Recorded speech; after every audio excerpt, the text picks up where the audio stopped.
Yee, and look who's in the building. G Herbo's here with me. How you feeling today? I'm good, sis. Good to see you. I know this is a good time for you to be in New York because it's Fashion Week. Yeah, for sure. I love New York. The energy around it. Like, I don't ever want to leave when I'm in New York for some reason. Like, and you're lightweight a New Yorker too, in some ways. Yeah. I feel like it's like my second, third home.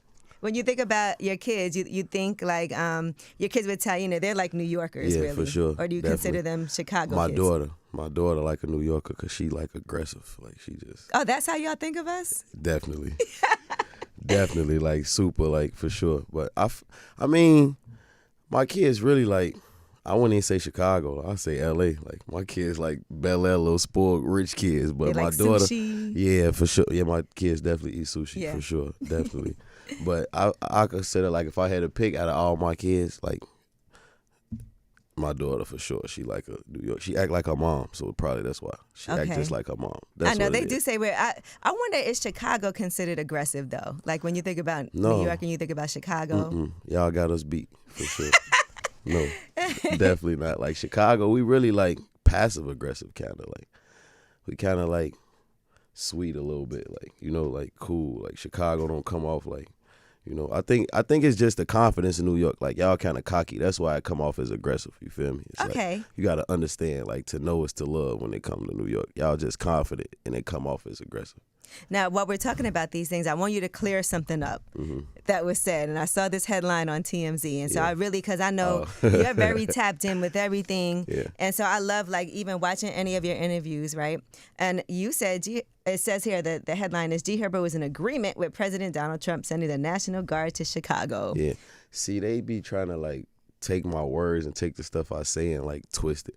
I wouldn't say I'm in agreement. Like, you know what I'm saying? Like, I'm not, I think they took that as, like, me trying to make a political statement. Like, you know what I'm saying? I'm not political. Like, all I said was, I'm just all for keeping the kids and the women safe. Like, that's what I was saying, because Chicago, I'm a product of violence in my city. You know what I'm saying? So it's like, I understand, the senseless killings of the children and the senseless killings of the women. Like, I'm all for just keeping the women and kids safe. Like, and I don't want to sound like crazy or harsh when I say this, but like, I come from the street, so like with guys like me, and we want to be knuckleheads and do silly shit. Like, you play stupid games, you win stupid prizes. You know what I'm saying? Like, when you want to go outside and kill each other and do shit and go to jail and get 100 years, like, I'm all for, like, saving the youth. I don't really give a fuck about grown men making dumbass decisions, for real. Like, if I could curse on here, right? You did, yeah. I'm sorry, like, I don't really care about, some of those like, grown men making dumb decisions do come from the environment that they were raised in. Like, we all do have to do better. And I feel like sometimes it is just a lack of, like, resources. It's always a lack of resources, for sure. And, like, that's why I'm so adamant about being a voice for the voiceless. Like, I done so much for my city as far as putting millions of dollars in the city between, like, me and my brother McKinley Nelson. Like, we done really gave back to my city tenfold when it came to just being somebody that's gonna be on the forefront when it come to making a difference. That's why I speak out about mental health and gun violence and all of this stuff, because I come from that. And, like, going back to what you said, like, I don't want to sound like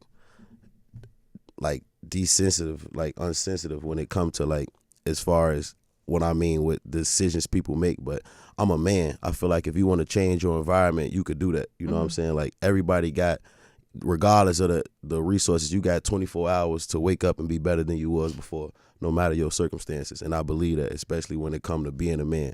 I'm talking about the kids who don't, like, have the option to choose and decide their fate. They don't know. They don't have the resources. Like, that's what I care about. I care about the kids getting home safe, for real. Like, don't get me wrong, I care about my entire city, but I'm all for the kids and the women. So that's what I really meant by that. Like, I'm not a Trump supporter or nothing like that. I'm not political at all, to be completely honest with you, for real. So it's like, I was just saying, whatever gonna stop the violence in my city. And I'm saying that because I come from a place of knowing and understanding. Like, if it's certain people in Chicago, like, and I'm saying, like, they don't really give a fuck about the police. They not scared of the police, for real. Like, so it's like, if the National Guard standing on the corner gonna stop somebody from shooting a block up, I don't care. I'm cool with that. I saw somebody went on live and was like, and they put up this story and they were like, don't try that in Chicago, because let me tell you something, we're not going for that. I don't know if you saw that post. Yeah, I seen that. Yeah. And he was like, this is a different place. That's somebody saying that who gonna be in the house, who ain't never did shit to nobody or never not got probably no tough bone in his body. They just want to go viral on the internet. I'm speaking about the people who actually outside in the forefront that's dodging bullets, looking over their shoulder every day. You know what I'm saying? Like, I seen those type of posts, but them people who don't even come outside, who ain't never had a hard day in their life probably. You know what I'm saying? And I could speak from, like I said, people like lack of resources and people who just, it's people in Chicago that really just don't care for real. So it's like, it's going to take a lot, like, you know what I'm saying? It's going to take a lot to really make my city a better place. But I'm all for it, though, because I want the kids to grow up. Okay. Yeah. And listen, I think for you being a father, it also puts a different twist to it, too. Definitely. Because you think about your own kids. I do. And it's like, I think twice when it come to, like, having my kids in Chicago. Like, I don't play that. When I'm in Chicago and my kids there, I got to ride in bulletproof trucks and stuff. And I don't even feel like my life be in danger for real. I'm just super cautious. You know what I'm saying? Like, I don't really feel like somebody waking up every day trying to kill me, but I know somebody probably will, you know what I'm saying? You feel me? So it's like, I think about that kind of stuff. Like, I'll never go take, my son named Essex, but I would never go have my son with me in Chicago and go on my block. I named my son after my block. I'll never take my son over there because it's not safe. I remember I interviewed Wife and Lucci before he went to jail, and he was saying he don't even ride in the car with his kids. Yeah. Like, they can't be in the car with him just in case something might happen. Absolutely. That's what I'm saying. So I ride in bulletproof trucks for stuff like that. Like, and growing up, that's crazy. Like, when I was in Chicago and I was living there and I was like in the streets and stuff like that, I never went and picked my sister up from school. Like, I always had money. I always had cars. I never picked my sister up from school. I never rode with my mom in the car, taking her to work or dropping her off or picking her up. None of that type of stuff, because I'm always thinking about their safety. You feel what I'm saying? I never put anybody that I love in harm's way ever. You know, you got to think about the growth that you've had, too, from when you were young. And even just your growth in the career and everything that you've been doing, because I actually downloaded your app.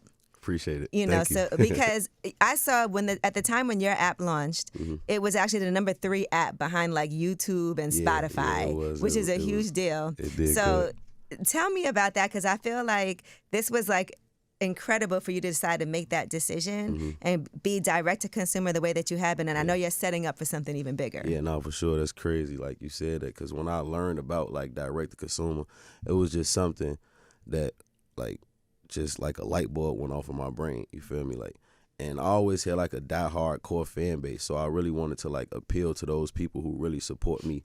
And honestly, I didn't think it was gonna be as big as it was. You feel what I'm saying? Like, it made me like get more like hands on with the app and with my business, like getting the right software and the right data. You know what I'm saying? The right team behind it to make sure that it don't crash, because it was crashing like so many people. It's a good problem, but it's still a problem. It's a good problem, but it's a problem. You know, I don't want it to look like I'm not on top of my business and not on top of it. You feel what I'm saying? So like when I started it, it was just something, a way for me to like try to connect with my real core fan base. You know what I'm saying? To just make them like feel appreciated while I'm giving certain things, content, merch pieces, whatever it is, to just like strictly for them, you know. And it got to a point where now it's like I'm at a point where I really want to be able to just like, I don't want to say it and like offend nobody or nothing like that, but I want to get to a point where it's like you gonna have to just see me on my app. You feel what I'm saying? Like, I'm gonna stop posting as much on Instagram. I'm gonna stop putting music out a certain way, like just giving it, you know, feeding it to the people who really support me. But that's a way to really like, you know, kind of teach the generation under me too to like control it, you know what I'm saying, control their business and control their brand. So, and I'm actually like, you know, I was talking about starting another app too for Swerving Through Stress. Okay, that makes sense. Because you say that, and I was thinking like, man, you could connect people with services, but that would probably be a different. Yeah, so like basically the app that I want to start for Swerving Through Stress, don't nobody take my idea, was really like people could go online on the app and just like say what it is they going through or how they feeling, and then you could connect with somebody, you know what I'm saying, who specialize in that field. You know? So yeah. Oh, that's great. I love that. Because I do feel like the easier it can be for people to access that, because it's still people who are like, I'm not doing that. I don't need no help. But if they could easily go on and just and have and like meet people really, where they're at. And have the resources, you know what I'm saying? Like really have people who gon' actually like not waiting. You don't gotta like right then when you text it or type it, somebody is automatically responding. Like, yeah, because that's the hesitancy I feel like people have. They don't want to have to like go online, find a person, make an appointment, show up or get on Zoom. They'd rather just, something could be happening right now and you just be like I want to, right now, I just need to talk to somebody before I crash out. Absolutely, for sure. So yeah, that's what I was thinking about that, and it was like perfect. Like, what are some things you've learned like about, even, I'm sure there's times that you want to have some crash out moments. Yeah, for sure. How do you deal with that? I mean, I just learned to like breathe and not act off emotion. You know what I'm saying? Like, I always been a thinker for real. So if I crash out, it's logical. That mean I done thought about it 5-10 times, and it's just like, all right, this is what I'm gonna do for real. But like, I don't even want to like use the word crash out for real. But like, it's like with me, I just try to like, I think my kids for real. Like with me having kids, there's certain things that's just not worth it, because I be like, where I come from, it's easy to like go off the ledge or like prove a point. You feel what I'm saying? And I feel like when you actually trying to change your life and do better, that's when like the devil, when people pull at you, like try you and say certain things and do things that's just gonna try to press your buttons. So for me, like having kids is just like, you know what I'm saying? I think like I don't even be caring about certain stuff. Like I'm not gonna react to certain things or do certain things because I'm thinking about how it's gonna affect me and affect, you know what I'm saying, me being a father and being there for my family. Because before I had kids, I wasn't afraid to go to jail. Like, I'm still not afraid of death, for real, but I got to be here for my kids. I got to live for my kids. Like, I ain't afraid to die. I never been afraid to die. Did you plan? Because I think also when we think about, like, family planning and things like that, when you're not here, do you have a plan set up to make sure, like, the kids are good, family, estate planning and all of that? Yeah, absolutely. All of that set up. Like, I got everything set up for my kids, for sure. Like, everything going to my kids. Okay. Yeah. No, I'm just asking because that's a conversation I've been having a lot lately. I actually want to talk to my parents about, like, what are y'all about to do? Because, it's a lot of responsibility that comes. It's already like a morning situation for people. And now I see all the time people having fish fries and trying to figure out, like, how are we going to take care of this? I got stuff set up by, I mean, of course, I want to live to see 100. Of course you do. You know what I'm saying? Yeah, like, no, I'm just. Yeah, like stuff set up. My kids going to be, my kids going to be set. By the time my kids 20, 21 years old, they all will be worth 8 figures, like multi-millionaires automatically. You have some of the funniest moments on social media too. I remember seeing somebody and you were like in the background and they was like fake filming themselves, but they was really filming you. Oh yeah. That was recently. Matter of fact, that was recently. I shot a video. And I don't even know who that guy was. It's so weird but it went viral because it's like, yo, if you want to take a picture with him, just say like. I feel like he was recording and then so when I seen him, and you look up. Yeah, I'm like, what's up? You feel what I'm saying? But I don't get why people do that, man. That's so weird. Like, just ask me. Yeah, for sure. Like, what that was probably like a week ago. I was in Philly. Me and my security was like having a debate. Like, me and my security, we like this. So we argue and go back and forth because we, you know what I'm saying, really know each other for real. And he tell me certain stuff and I tell him stuff. So they thought I was arguing with my girl. I saw that. Somebody filmed that too. Yeah, they thought I was arguing with Taina, but I wasn't even arguing with her. They walked up on me. I didn't like, when I be upset, that's the thing. Like, when I get upset, I only see like I got tunnel vision. I wasn't even paying attention to nobody. And Taina was tapping me, trying to tell me, like, let the window up. Like, you arguing and you yelling and peep fans outside recording you, like, let the window up. She told me at least 3-4 times before that girl walked up to me and was like, let the window up. That's how New York people be. We looking all around. Yeah, she paying attention. Like, she like, you know what I'm saying? Like, she be on point when it comes to that type of stuff. Like, she not trying to go viral on no like BS. Like, yeah, she do not play either. I don't care. She not doing no interviews. Yeah. You like, come on, Taina. She like, nope, I'm good over here. Yeah, nah, she don't try to go viral at all. Like, the wrong thing or something. Like, she really told me like 3-4 times, let the window. I just wasn't paying attention to her for real. And then the other thing that always comes up is you and Farrakhan. Yeah. And you were like, whoever did this is a. That was his fault. That was his. That was his fault, man. When I went in and did that, I don't even remember. I'm gonna be completely honest with you. I was still drunk from the night before leaving the club. Trying to talk to Farrakhan. The Honorable Minister Louis Farrakhan. He had me go talk to the minister, man, at 8 in the morning, man, 9 a.m. I guarantee you I was leaving the club at probably 5, 6. He called me like, yeah, the minister, they called me, talking about they want to, like, they must have hit, because he be up early. They hit him probably 5, 6 in the morning, like, we want to talk to Herb today. I'm just not leaving the club, man. I'm like, bro, what you mean? Like, I got to go. Like, I don't know how my arm did that. Like, I don't remember, man. All I know is I was still drunk at the table, like the minister, like, yeah, man, much love, respect. Every now and then that picture just pop up. Yeah. And it's always funny when you see it. Yeah, no, for sure. And I honestly don't know how my hand was like that. Like, that's how you know I was just doing some shit, like just trying to take the picture and going about my day, man. Now let's talk about this song, Went Legit. Yeah. Banger. Appreciate it. You know, for you to, and you really talk about a lot of different things on there. I love that about your music too. It really paints a picture, but we got to ask you like the deeper questions about, you know, what was going on in certain parts. I feel like, man, like my music has always been a form of therapy for me, for real. Like what I'm going through, you know, like honestly, I really honestly feel like I got to put myself like in the mindset that I was in when I actually recorded that. I was in New York too though, but like I really feel like I was fresh off a long paragraph reading Tanya text or something. Like she must have said something. Yeah, that's why you started the song like that. And that's exactly why I started it like that. Like I guarantee you, like if I could bet my bottom dollar that me and her was arguing before I went in the studio. You know I what could I'm saying? bet that like, too, because of how the song starts. Like go and say that for real, and I didn't even realize what I was saying. Like you know how you just like I wasn't trying to create that song. I wasn't trying to create a hit record. Like we just in the studio and they told me to rap, and that was the first thing I could think of. Like, man, I'm beefing with my bitch right now, bro. Like I'm not even trying to. I ain't even trying to rap for real, but all right, cool. And it just turned out like how it turned out. Like literally, I guarantee you that's like how it went. Cause when I recorded the song, we was in the studio chilling. It was probably like 30, 40 people in there. Everybody chilling, drinking, stuff like that, just having a good time. They played the beat. And like go rap. Like Southside told me, like, man, go rap on this. And I just you and Southside, boy, what a combination. Yeah, that's my brother, man. Yeah, we know. It's like yin and yang, man, for sure.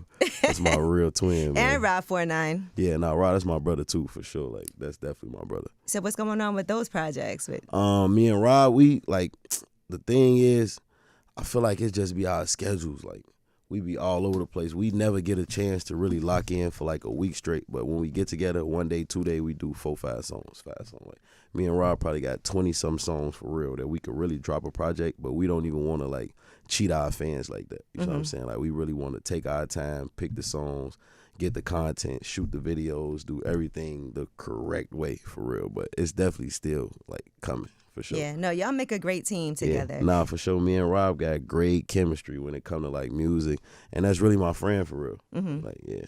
That's good to be in this business and have friends for real. Yeah, for sure. That's my dog, my brother. I talk to him every day. Because think about it, you were so young when you started really making money. And you talk about that on the song too, just being young and, listen, holding the whole family down. It's kind of like not having. I messed a lot up, for sure. For sure. Yeah, I messed up a lot.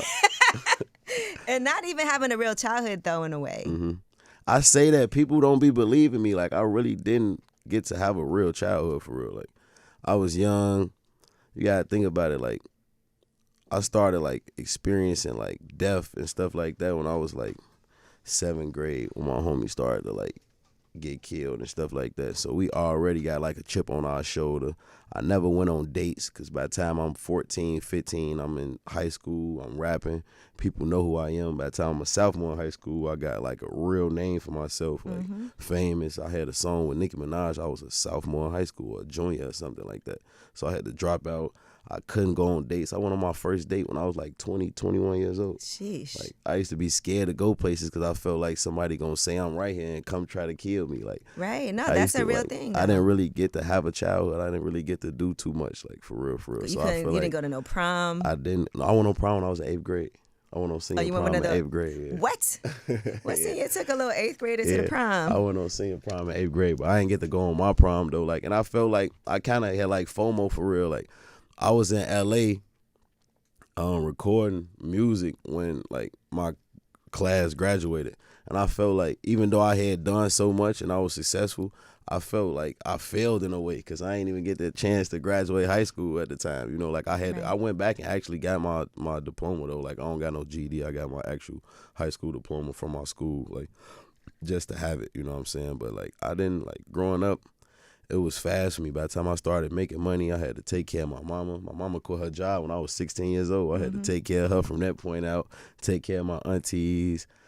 And, you know, like just being a artist and, you know, you think the street code, you got to take care of 100 niggas. You know what I'm saying? You got to take care of everybody from your neighborhood. Until you learn that you don't. Taking care of their family until you learn that you don't. Like, I thought I was doing the right thing for real. And I still, like, I don't regret anything. But, like, I gave a lot of myself to people. And I feel like I should have dedicated that time to really connecting and being with my family. Like, even at 30, I'm just now starting to do that, you know. And I think losing my father last year is really what kind of, like, super woke me up. Where, like, I thought I had time, and time is not promised. Like, the stuff that I thought I was going to be able to do with my dad and for my dad, I didn't really get a chance to do, you know what I'm saying, because I was doing so much early on and just taking care of people who really not even in my family or who I thought was family that, you know what I'm saying, or I consider family. Because it never stops. For real. Yeah, it never stops. It never stops. You got to really just cut it off. Like, you got to go cold turkey.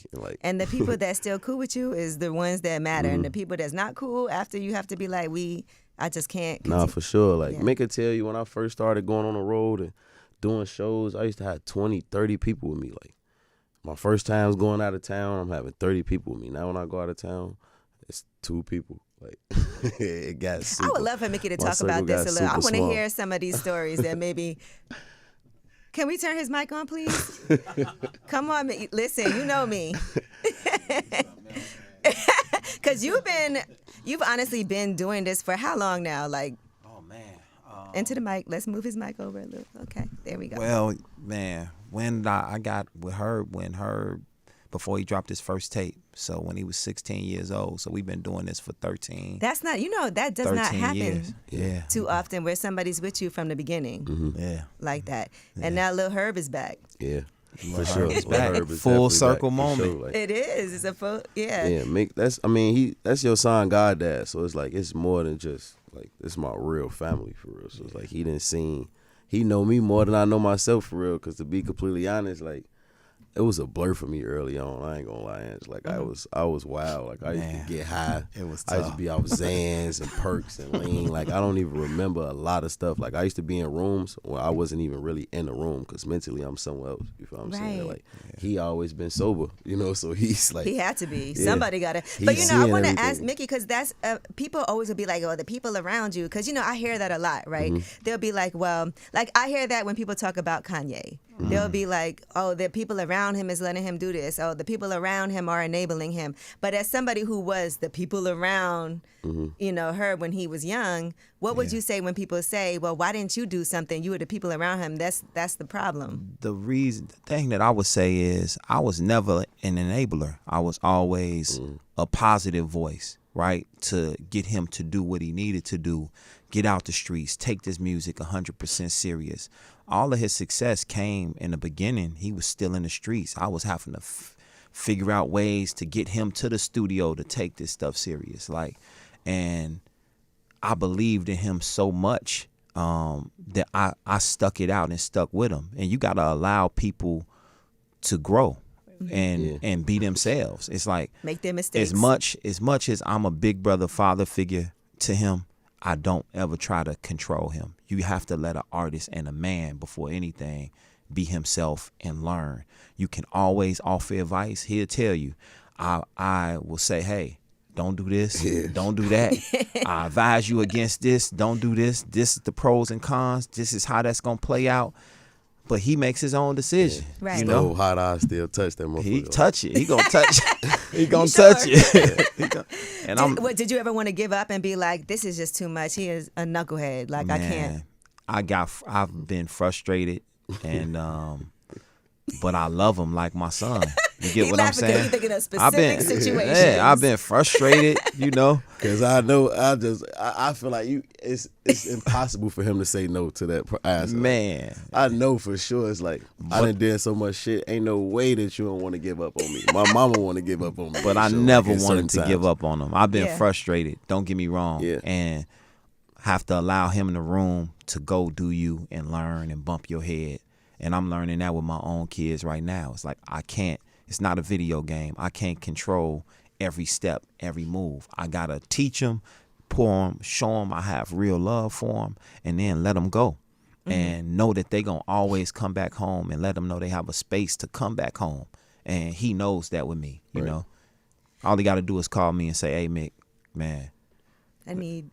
Let's get this shit back Yeah, on the let's get road. it. Let's And you're like, all right. All right. What I'm gonna say? That's your son, daddy. Do you feel like sometimes people that grew up listening to you want you to be back like how you were? Definitely.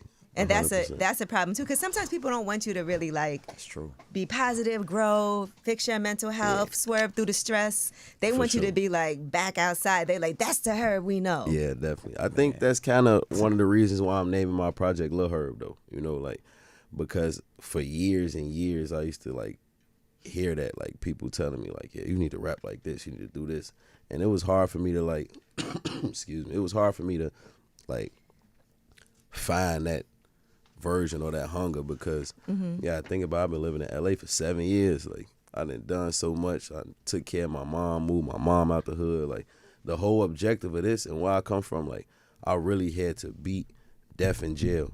So it get to a point where you really like change your circumstance and change your life where you like you gotta find a reason to want to do it. The whole objective is to make money and get out the streets and change your family lives. Like don't get me wrong, I'm passionate about rap. Excuse me.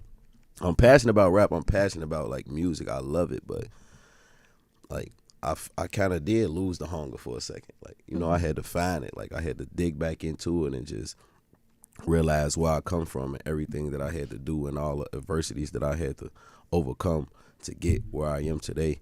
And look back at it, and I feel like I'm hungry now because I want more. Like so, it got to a point where it's like I felt like I had everything that I needed or everything that I could have asked for. I got a beautiful family. I got my mom out the hood. I don't got to look over my shoulder no more unless I go back. Like, I have to go put myself back in that environment to feel unsafe. Like, I go in L.A., I walk around, I could be by myself, no security, do the stuff that I do, you feel what I'm saying? Because I'm in a whole area where it's like nothing could really happen to me for real. Like, Right. I don't want to be naive to the fact because, of course, something could happen to you anywhere. But, like, right. me being who I am, nobody is in L.A., these soccer moms and these old women not trying to do nothing to me for real, you know what I'm saying? So it's like I had to find that hunger in myself again to, like, you know, be able to rap how I'm rapping and making the music that I'm making. And, you know, I'm grateful, thank God, that I did find it. But it was kind of tough for real. Like, I ain't really rap about nothing but cars and jewelry and the stuff that I was experiencing because I rap about my life. You know what I'm saying? Like, it was raw because that was my life. Every day I woke up and I went outside, I was up against death in jail every day. You feel what I'm saying? So that's what was just like a reflection of my music. When was the period of time that you felt like you kind of lost it and lost the hunger? Probably like from 2019 to 23, like for real. Right. But I just stayed consistent with dropping music and doing it. But mentally, I wasn't like in a headspace where I felt like confident, felt like I was the hardest. Like, you know what I'm saying? I always knew I was talented and I like could make good music. But right now, me speaking on this mic today, like I feel like I'm one of the best rappers, like, in my generation, or one of the best rappers, period, right now. Like, you could put me up against anybody, and I'm going to feel confident and feel like I could stand toe-to-toe with any artist or any MC. I didn't feel like that 4 years ago. You know what I'm saying? Like, But that was your own reasons Yeah, why. that Like was me. Yeah, Yeah. it was you doing that. for sure. Yeah. You know, you beat like a lot of the odds too, just in so many different situations. Definitely. You know, I know you said you went to rehab twice, and and they do say people when they go to rehab, they normally don't kick a habit the first time they go. It does require, and some people also go to rehab and don't want anyone to know about that. But that's something I was you've been open about about. it. Yeah, I spoke about it for real. Like, and I feel like it was good for me. I did good the first time I went to rehab though. Like, I think I went in 2017 or something like that, or 2018, and I was clean for like a year. Yep. And then I lost my best friend. He got killed, and I relapsed. Right. And that's what, like, you know, made me relapse, because I don't even want to get emotional talking about it, but, like, I just felt like, I experienced so much death, like I said earlier. Like, I've been losing friends since I was in middle school, and I was at a point in my life where I felt successful. I had just had my first kid. I was on tour. Like, you know, I had moved out of Chicago. That was when I first, like, really moved out of Chicago, and I felt like, man, I don't even got to be in this no more. I don't got to look over my shoulder. I don't got to carry a gun. And I feel like I was just getting to the point where I could make money and pull my people closest to me out of that. and I lost one of my best friends who I felt like was gonna be a part of that. Well, not it felt like I know was gonna be a part of that journey and be with me. Like that was one of the main people I wanted to save his life. You know what I'm saying? Like I wanted to get him out of Chicago, get him to LA with me and show him this lifestyle, because when I was probably, let me see, 2018, when I was 23 years old, I first started doing music when I was like 16, 15, going on the road, doing shows, 17, 18, 19. He never would come with me. Like he always wanted to be in the hood. Right. Like he was one of the people, like, you know, when I started like doing shows and getting famous, like everybody want to come. Like when you got a show, I want to come. People who I don't even want to come want to come. Like, and I used to have to beg him to come, and he had never come. You feel what I'm saying? So it's like I got to a point where now I got some real money. I'm in LA. Like I'm thinking I'm finna get a crib, and my homies just gonna all come to LA with me, you know. And then he got killed. It just made me real depressed, and I feel like I couldn't even be there for my son at the time, you know. Like, and I just started back like getting high, and then I had to go back to rehab after that. And that was like the survivor's remorse that Yeah, for sure. Like definitely, like losing him, losing my homie Cap who passed away actually before him. Then my little brother passed away in 2021. It was just like a lot on me for real. That's like, a lot. Yeah. For anybody to have to deal with. And then I know also in the song you kind of touched a little bit, I think, on Went Legit, the case that you had recently that you managed to come through. Yeah.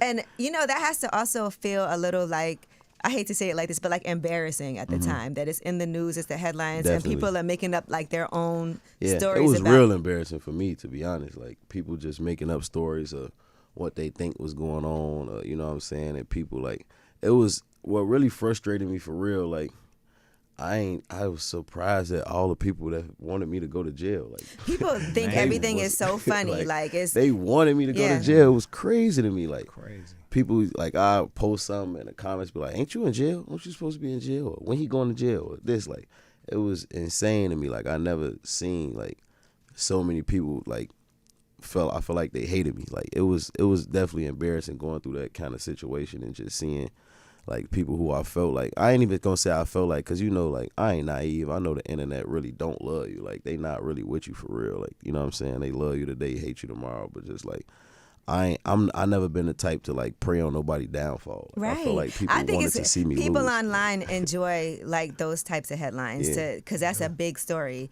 Mickey, where were you in all this? Like, right in the midst of it. Yeah. At every court date and just giving them support and praying that he got his freedom and hating the fact that it's hard to explain yourself to millions of people, right? Especially in the midst of a in court the case midst that you of a can't court really case talk that about. you really can't talk about, and it's just it was frustrating for all of us that loved him, because it was a reality that he might have to actually go to jail. Yeah. And that's something that, you know, I'm your son's godfather, right? So at the end of the day, it was like, man, I'm thinking about that and the kids and everything that has to do with him and how we gonna set this thing up if the worst scenario happens. And we prayed and God delivered. Yeah, no, that was a blessing, because I know you probably was thinking, I don't know what's about to happen. Yeah, I was definitely, I ain't gonna lie, I was definitely nervous for real. Because To the last second. You gotta think about it, like I done been through so much and overcame so much, and like be at that point in my life and my career where it's like, you finna go to jail. I done made all the success, and not being able, like, I never been the type to like explain myself or go on the internet and go respond back to comments or the negative feed, you know what I'm saying? Like that's never been my thing. But like it was just crazy to me. I was in awe and so shocked by the people who really, like, I've been making money since I was 16 years old. Like I really, like, I was down there a millionaire at 18, 19 years old. What the fuck reason do I have to go do wire fraud? Right. Like that don't even make sense to me. Like what the fuck am I doing with some wire fraud? Like I bought my mama a mansion when I was 19 years old. I've been making money that long, like for real. Like I ain't never, you know, like I was real deal innocent. Like I didn't have nothing to do with that shit for real. You see what I'm saying? So it's like that was the thing, and I didn't care to go explain it. I damn near couldn't explain it because I was in the middle of the case. You feel me? And then it's like it's tough to really stand, like, you know, stand on 10 and just be like, all right, whatever come with this shit is cool. Like just go go lay down and go to jail for some shit that you had nothing to do with. Like that's a different, like, if I committed the crime, it's different. You know what I'm Right. saying? If you But, were like, part of it, yeah. going to jail for something you didn't do, that's a different type of, like, just having discipline as a man. Like, I'm just gonna go sit down and make sure everything good, my affairs good in order for, you know, me to be able to take care of my family, because I can't really, like, downgrade my lifestyle. I gotta still be able to provide for my family and my kids no matter what, you know. Right. And not to really know what was gonna be the decision until the actual court date at the end, when the judge came back from deliberating and talking to him. Like, at that point, like, we in the courtroom, heads down, praying, and we didn't know. It could have went any coulda way. went When either I way. walked in that courtroom, I didn't know if I was gonna walk out of there. Right. We had no guarantees that he wasn't gonna have to go to the back right then. Yeah. Ooh, Lil Herb is going to be. Yeah, and for so the sure. album did get pushed back, right? Yeah, I pushed the album back up. Why did you push it back? Really, cause like, and I'm gonna be completely honest, for real, it had a lot to do with just like adding the finishing touches. I'm so like hands on, and I feel like this gonna be such a special project. I didn't want to leave nothing out.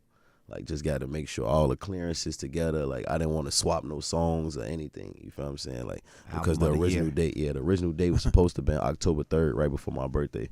So I pushed it back to like late October, just like 2 weeks for real. Right, For real. But, just to finish it. I didn't want to, like, I got 100 songs. Don't get me wrong. Like, I could have made a I little feel like few the adjustments. last couple of mixtapes could have been albums.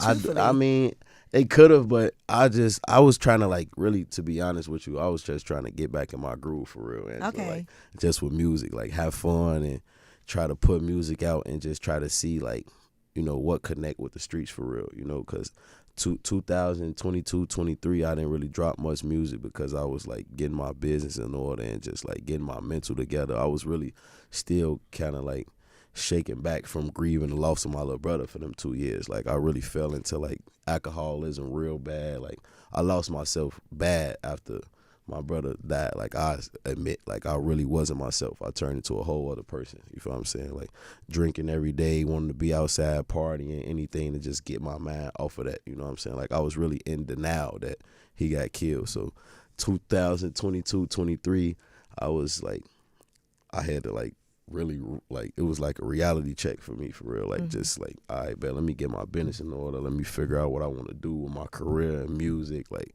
I was just winging it for like a year and a half, 2 years. So I spent all that time trying to, like, you know, just get a grip and figure it out. So the last year, 2024, 25, I just wanted to kind of, like, figure out how to rap again and just, like, put music out and see what the streets and it like. worked. Yeah, for sure. Like, And that felt good to you to be able to be like, people's responses were amazing. Yeah, and that's why, like, I love everybody who support me on the app, because that's how I was trying it for real. Like, I wasn't trying to put music out on DSPs. Like, I was just testing my app and seeing who really rock with me. Like, all right, bet, go listen to it on the app and see what feedback I could get from that, because I was just locked in the studio and just tried to make as much music as I can, and whatever I came out with that was good, I just put projects together. I think I dropped like 3-4 mixtapes and just. What was the pressure of redoing Through the Fire? It was, I ain't gonna lie, that's crazy you asked me that, because that was one of the, like, toughest songs for real. I like, bet, because people going to compare it. Yeah, like, it's your own, like, 2025. Yeah, for sure. Like, Through the Wire is, like, definitely in my top 3 of Kanye songs, probably. For I real. can see that, yeah. Definitely, you know what I'm saying? So, like, to do that, it was tough for me. I wanted to be able to kind of, like, dig into, like, all the emotions that I could find doing that record, you know. So it was a lot of pressure on me, though. I ain't gonna lie. Like, and even when I did it, I still wasn't, like, super comfortable with it. Like, I ain't know how it was gonna be. I had to, like, read the room after I was done recording and just see, like, what everybody was feeling. Yeah, I had to see what everybody was feeling. I like it. That. I think it do. Yeah, no, thank you for sure. It's because it's nostalgic, but it's your own version of, and rightfully so. Yeah, so it's like I was. Like, that's why I was, like, talking about my uncle and my father and stuff, because I just wanted to be, like, just get all the real emotions out, because that's what Ye did on that record. So I was just trying to get as close as I could to that. Yeah. Oh, I like it. So what are we expecting from Lil Herb? Oh, man, Lil Herb is definitely, I don't even like saying this type of stuff, but I'm going to just go ahead and put it out there, man. I'm going to manifest it, man. I feel like it's going to be album of the year for sure. Like, my best body of work, definitely. I feel like, and it's just like elevated rap. Like it's not even just like, it's not about the songs. You gotta really listen to my lyricism and the wordplay and the stuff that I'm saying on the album and the topics that I'm touching on. Like I feel like it's like what music has been lately is getting back to hip hop, like real rap. You know what I'm saying? Like it's cool, people making records and the stuff that turn the clubs up. Like don't get me wrong, I got those kind of vibes on that, but I'm really, really rapping on here. You know what I'm saying? And like that's who Lil Herb was. The introduction of who Lil Herb was to the world was a kid from 79th Street in one of the worst neighborhoods that just knew how to rap. Like in the midst of drill and what drill was, I was the drill rapper that like, oh no, he could spit, like he an MC. You know what I'm saying? And I think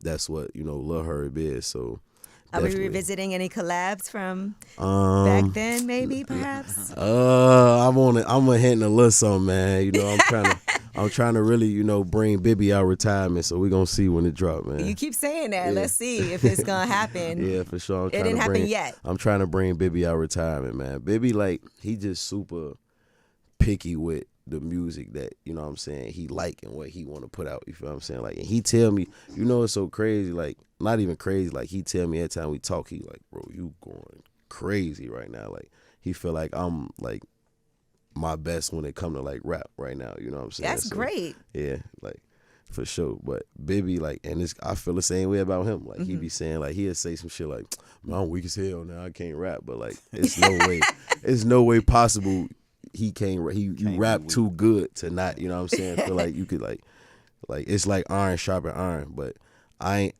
and it's probably been 7 years since me and Bibby actually been in the studio together and did a song.